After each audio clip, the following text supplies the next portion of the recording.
Hello there.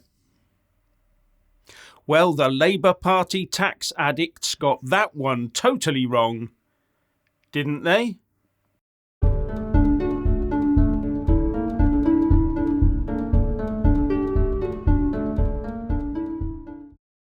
Over the last few months, Keir Starmer and his Labour Party tax addicts have been all over the Tories, saying they must impose more windfall taxes on the big energy companies. And the UK energy giant Shell was often cited as an example of oil companies profiteering out of the obscenely high cost of energy. The Labour lot were almost frothing at the mouth as they made demand after demand to impose windfall taxes so that companies like Shell could be forced to pay for us to have cheaper energy. But the Tories stood firm and said no. Maybe they had commercial in confidence information from the likes of Shell.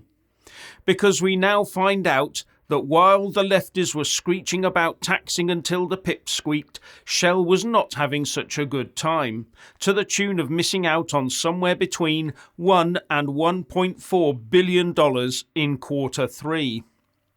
Yes, they'd had a couple of good quarters, but the third quarter saw a setback for them. And as a result, Shell has issued a profits warning for Q3 and its shares slumped by 4%. And the company says that oil refining margins have halved, as had chemical margins, and there was weaker natural gas trading. So many people are saying that Labour got this totally wrong. But looking at it from their perspective, did Labour get it wrong?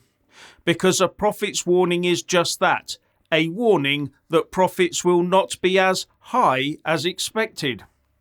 And although investors are calling these results disappointing, Reuters says that, despite the headwinds, Shell is expected to report net earnings of $10.5 billion in the third quarter, according to a Refinitiv average of analysts' forecasts.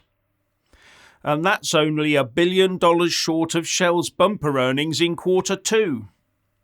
Now, these big energy companies already pay 40% on their normal profits in the UK, plus Rishi Sunak's 25% windfall tax on the extra windfall profits on oil and gas. That's a total of 65% on the windfall profits. And then there's the matter of how much of that profit is from oil and gas, and how much is taxable in the UK anyway. How much more does Labour want to squeeze out of them?